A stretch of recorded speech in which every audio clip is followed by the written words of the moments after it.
Halkan waa magaalada Goma, dhulkii macdanta iyo dahabka.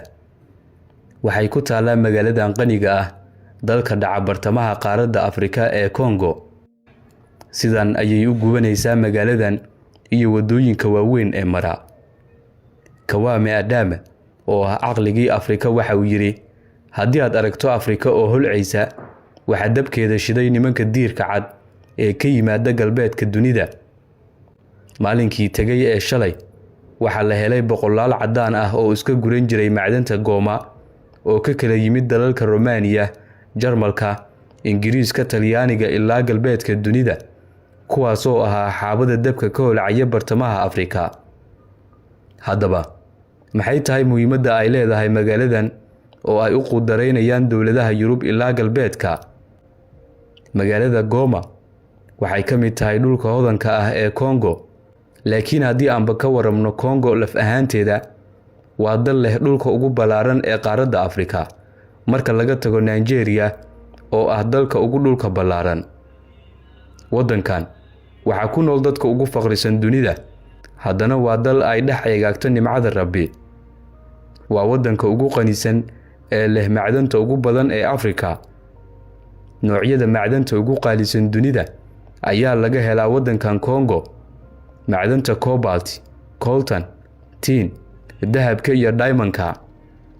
Congo waxay sanadkii 2022 noqotay wadanka koowaad ee macdanta ugu badan ee cobalt u dhoofiya dunida.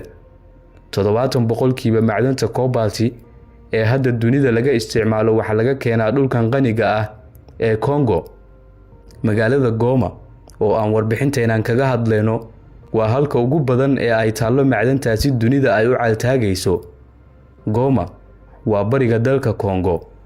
Waxay ku taalaa xuduudka ay wadaagaan Congo iyo Rwanda. Halkaas waxa 10 sano ee ugu dambeeyay ay ahayd bahalagaleen ay ku tartamaan qolyo magacyo kala duwan wata iyo dawladii oo dhinac ah.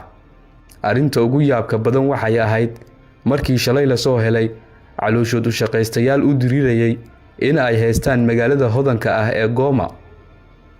In ka badan 200 oo calooshood u shaqaystayaal ah ayaa gacanta lagu dhigay doraad ilaa maanta, taasoo tilmaamaysa inay guranayeen macdanta magaaladan.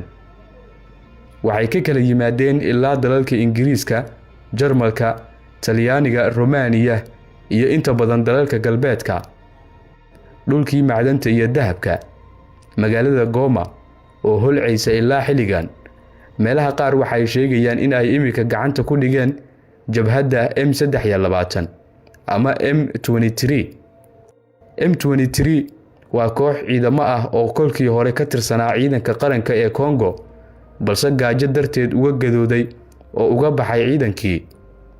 Dadka Congo waa dadka ugu baahida badan dunida, iyaga oo ku nool carada ugu hodansan ee macdanta, dahabka iyo nimcada taal ay qudareynayso dunidii oo dhan.